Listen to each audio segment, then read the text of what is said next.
one of the most interesting meetings I've ever had in my life was Jack Anderson and E. Howard Hunt, because E. Howard Hunt we brought in for this documentary, and Jack Anderson interviewed him, and we went and took him to lunch before the interview, and they had a little confrontation because the CIA apparently tried to poison Jack Anderson. This is factual, and they put some kind of poison on the steering wheel, and he was attacking E. Howard Hunt for his organizations having tried to kill him. Him meaning Anderson. E. Howard Hunt, blustered and raised his chin and took high offense at the notion that if they'd wanted to kill him, he said, we would have killed you. So. And then he still went out and did the interview? Oh yeah, and then we went back to the back to the production offices and did the interview. Oh but they had a lively little exchange. It was extremely amusing and interesting historically. But it's one of the most bizarre and least known chapters in American political history, but it really happened.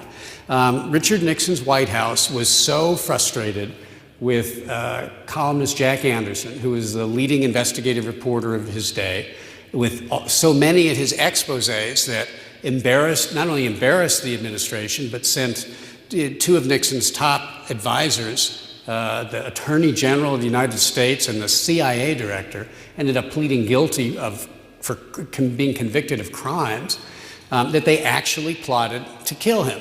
That was the ultimate escalation in a long war that really went back 25 years. But two men whose names you may remember, Gordon Liddy and E. Howard Hunt, met a block from the White House in the Hay Adams Hotel, and they met with a CIA poison expert. And they discussed various ways to poison Anderson in a way that it wouldn't show up in an autopsy in his body. And they did more than just talk about it. They actually acted upon it.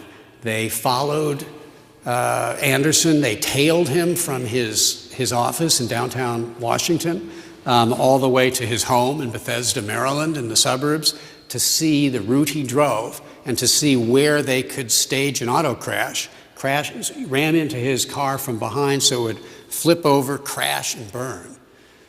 They then staked out his house, looking for what Howard Hunt called vulnerabilities, where they could break in and poison him in his house. And they wrote up a report for the White House and for the special counsel of the president, Charles Colson, who we all know today as the born-again Christian who advised the Bush White House. But it was called off at the last minute because the burglars were charged with something more important to do. And a few weeks later, they did it. They were arrested at the Watergate Hotel. Had they not been caught, had they not been imprisoned, had the Nixon administration not toppled as a result, Jack Anderson might have died a mysterious death, and nobody but the conspirators themselves would ever have known what happened. So how did we get to that point where a president of the United States, or at least his aides, his advisors, his White House, top men, felt that there was the signal from on high to plot this mafia hit, this rub out of a journalistic critic? Well, it really goes back to their 25-year battle that started when Nixon first entered public life. And Anderson dogged him all the way through, the infamous Checkers speech, that maudlin, tearful speech where he invoked his dog Checkers. I don't care what anyone says, we're going to keep her. For his daughters. It really went back to an expose that Jack Anderson and his boss dug up about a slush fund Nixon had, and what was really a form of institutionalized bribery. And Nixon kept being pursued by Anderson, who did stories about his mob connections and mob money he got in the 1950s, who did stories about money from Howard Hughes, the billionaire, and favors done in return, who in 1960, on the eve of the election, everybody talks about how 50 years ago the Kennedy-Nixon debates allowed Kennedy to win. Nobody talks about what's in my book, which is how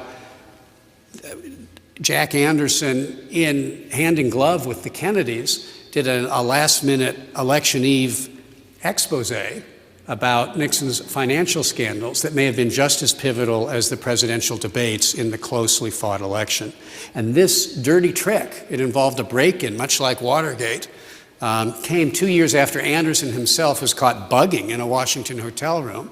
So this bugging and this burglary really stoked Nixon's paranoia, convinced him that he needed dirty tricks like the Democrats had, like his enemy Jack Anderson used.